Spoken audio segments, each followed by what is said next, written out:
आइए आज आप सुनेंगे मार्गशीर्ष मास महात्म्य कथा में पहले अध्याय की कथा। मार्गशीर्ष महीने को जिसे कि अग्रहण मास के नाम से जाना जाता है। मार्गशीर्ष के महीने में जो कि गंगा स्नान करना, यमुना स्नान करना, कुआं, बावरी, तालाब आदि में स्नान करने का विशेष महत्व होता है। इस महीने में जो कि भगवान श्री कृष्ण की, लक्ष्मी नारायण की जो कि पूजा अर्चना करनी चाहिए।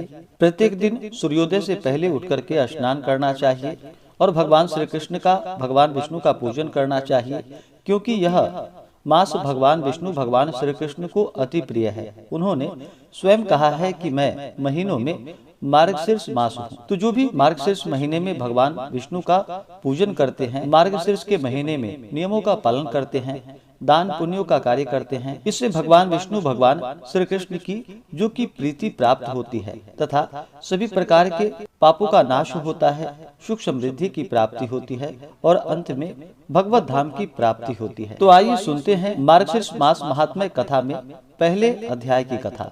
तो बोलिए प्रेम से भगवान विष्णु की जय, माता लक्ष्मी की जय, श्री राधा कृष्ण की जय। श्री सूत जी नैमिष क्षेत्र निवासी समस्त ऋषि वृंद से बोले कि हे ऋषि वृंद, प्राणियों के जगत अन्नदाता, भुक्ति और मुक्ति के दाता तथा वसुदेव जी के पुत्र श्री कृष्ण जी के चरण कमलों में वंदन करता हूँ। श्वेत द्वीप में सुख से युक्त लक्ष्मी के पति श्री विष्णु भगवान को नमस्कार किया। चतुर्थ भुजाधारी ब्रह्मा जी विष्णु भगवान से बोले कि हे ऋषिकेश, जगत की पालना करने वाले, पवित्र श्रवण कीर्तन करने वाले, हे देवेश, हे सर्वज्ञ, हे सभी प्राणियों के दाता, मैं आपसे कुछ जानना चाहता हूँ, उसे आप बतलाने की कृपा करें। आपने पहले कहा कि मैं मासों में मार्गशीर्ष मास हूँ, इसलिए मैं उस मार्गशीर्ष मास का महात्म्य आपसे जानना चाहता हूँ। हे रमापते, मार्गशीर्ष मास के देवता कौन हैं?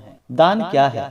स्नान किस प्रकार किया जाता है और इसकी विधि क्या है? मार्गशीर्ष मास में क्या करना चाहिए? भोजन क्या करना चाहिए? पूजन, ध्यान, मंत्र जप करने का क्या विधान है? हे अच्युत, यह सभी मुझे बतलाने की कृपा करें।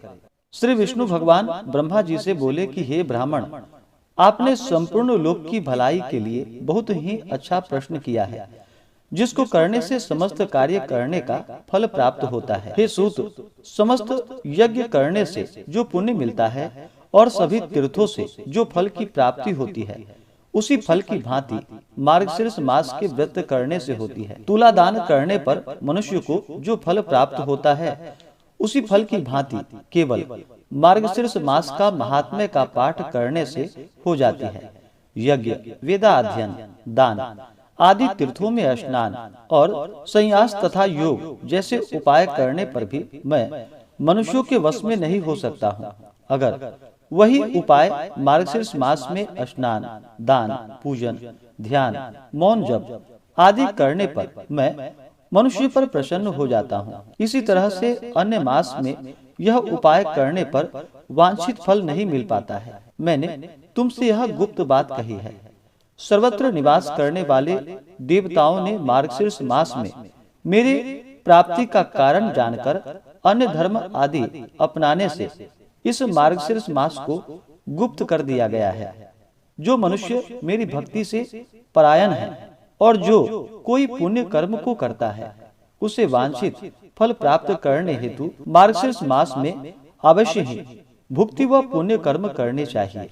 जो मनुष्य मार्गशीर्ष मास का व्रत नहीं करते हैं, उनको पाप रूप समझना चाहिए, क्योंकि वे कलयुग से अत्यंत प्रसन्न हो रहे हैं। हे वत्स, 8 महीनों में स्नान, दान, पूजन, व्रत आदि करने से मनोवांछित फल मनुष्य को सूर्य जब मकर राशि में माघ मास में आने पर प्राप्त होता है। माघ मास की अपेक्षा 100 गुना अधिक फल वैशाख मास में व्रत करने से मिलता है और वैशाख मास में पुण्य कर्म करने से 1000 गुना अधिक फल उसी भांति तुला राशि में सूर्य आने पर कार्तिक मास में व्रत करने से होता है। कार्तिक मास में व्रत करने की अपेक्षा कोटि गुना अधिक फल वृश्चिक राशि में सूर्य आने पर मिलता है।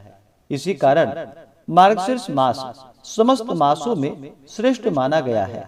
और मुझको यह मास सर्वत्र प्रिय है। जो मनुष्य मार्गशीर्ष मास में प्रातः काल उठकर विधि विधान से स्नान करता है, मैं उस पर प्रसन्न होकर उसके हृदय में निवास करता हूँ। जो मनुष्य जो भी इस विषय पर इस कथानक को कहता है जो तुम सुनो, जो पृथ्वी तल में नंद गोप नामक महात्मा हुआ, उस गोप को परम सुंदर गोकुल में हजारों कन्याएं हुई। हे अनंग, मेरे रूप में उन कन्याओं का चित्त मोहित हो गया। तब मैंने उन कन्याओं को मार्गशीर्ष मास में स्नान करने के लिए कहा। मेरे कहने पर उन कन्याओं ने विधि पूर्वक प्रातः काल स्नान किया। फिर कन्याओं ने पूजन करके हविष्यान्न भोजन किया और नमस्कार किया। हे अनग, इस प्रकार विधि विधान से व्रत करने पर मैं प्रसन्न हो गया। मैंने प्रसन्न होकर उन कन्याओं को वर के रूप में अपनी आत्मा दिया। इसलिए मनुष्यों को चाहिए कि वे यथाविधि मार्गशीर्ष मास में पुण्य कर्म करने चाहिए। इस प्रकार से श्री स्कंद पुराणे एकाशीति साहस्याम संहितायाम द्वितीय वैष्णव खंडे ब्रह्म विष्णु संवादे मार्गशीर्ष मास महात्म्य कथा में पहले अध्याय की कथा पूर्ण हुई। तो बोलिए प्रेम से भगवान विष्णु की जय, माता लक्ष्मी की जय, श्री राधा कृष्ण की जय। चैनल पे अगर आप नए हैं तो चैनल को लाल बटन दबा करके सब्सक्राइब करें, साथ में बेल आइकन घंटी को दबाएं ताकि वीडियो का नोटिफिकेशन आपको समय से मिलता रहे।